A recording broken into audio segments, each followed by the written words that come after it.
Alright, so for today's review, we are going to be taking a look at what I believe is the Shinsei Hitachi 225USRK 150th scale.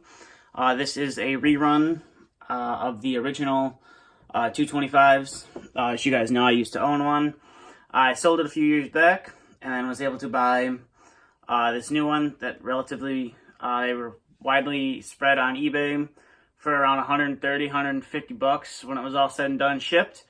I had originally sold mine for double to almost triple that originally. And this one I think is a little bit better than the older one, but the older one did have a couple differences. So without further ado, let's get straight into the review. So starting off with the review here, as you can see here, I do not have a bucket on mine.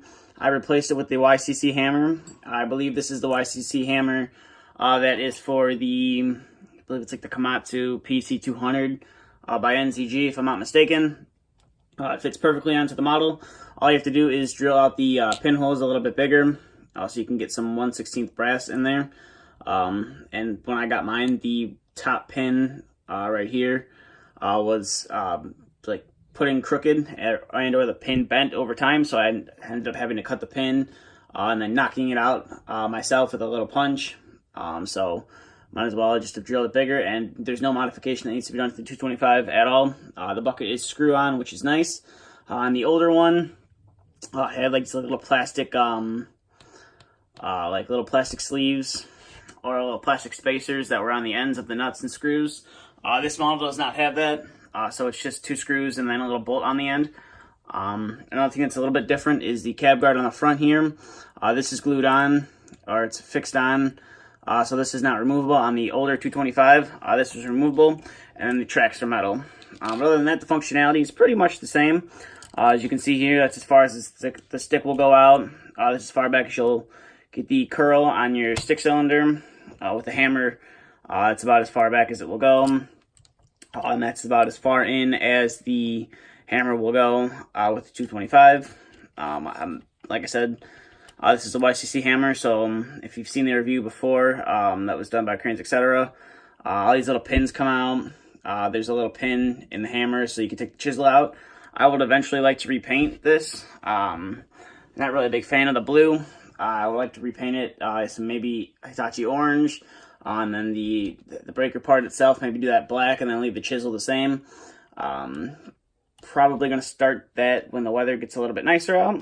But as you can see here, another thing that did change is on the tracks here. You can see in the back, kind of right there, and then up front right here, you got some decals for where to lift the machine. Let's see if I can zoom in on those and get a better view of that. So there you go, you got little hook points right there, and like I said, the metal tracks. This model comes with metal tracks. You do got to be careful. The metal is a little fragile, so you don't want to play too much with the tracks. You're gonna risk breaking one of the little spots right there that would hook in. I know that's happened to a few people where the tracks either came exploded or like one of these little hook snap together pieces broke. But as you can see there, you still got your blue seat in the cab, and it still does say Hitachi on the back of it. The mesh cab guard on here is real nice. I'm a huge fan of it. I was on the original model. Although on the original model I did leave this piece off, but actually now that I have it on there, or now that it's fixed on there, I actually kind of like it on there a lot more than having it off. And obviously, since it has a hammer, it makes it look better as well. Some protection for the operator. You got a silver painted door latch right there, and then your vent work and everything's modeled in the casting and painted over in orange. You got your Zaxis 225USRK decal right there. And I believe on the back, nothing really changed. The Hitachi logo right there. Then you have your warning graphics right there. And you can see you got a nice little exhaust right there. I believe this is a rear view camera right there, which is nice. And then you do have the opening engine compartment, which we'll get to in a minute. On this side, metal handrail. I believe it came with a mirror to clip on. I just haven't clipped it on yet. And then you got Zaxis 225 decal right there. Another engine latch panel painted right there as well. And then coming to the top, what I'm presuming is a fuel tank is right here. And then this would be your hydraulic tank. And then again, you got your little exhaust. You got a little piece of anti-slip texture right there.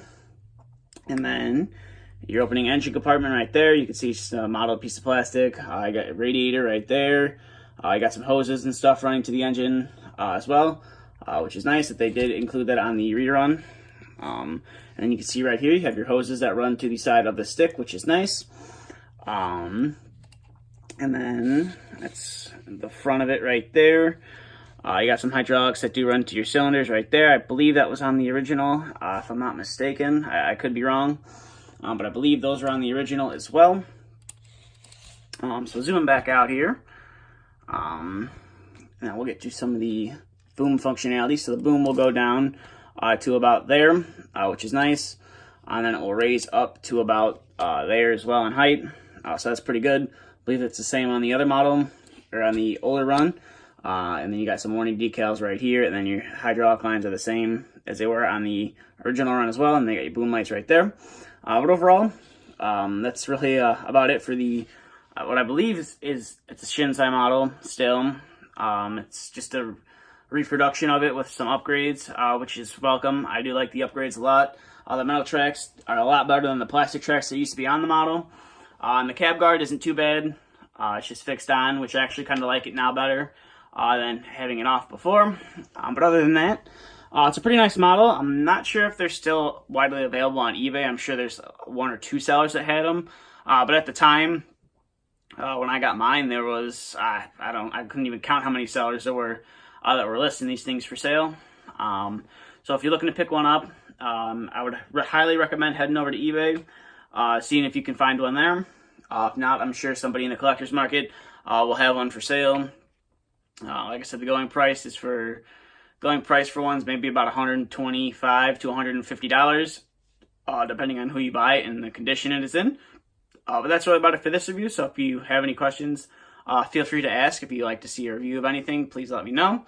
If you'd like to check out my social media, both links are in the description. And if you're new to the channel, feel free to hit the subscribe button. And if you enjoyed the video, also feel free to hit the like button.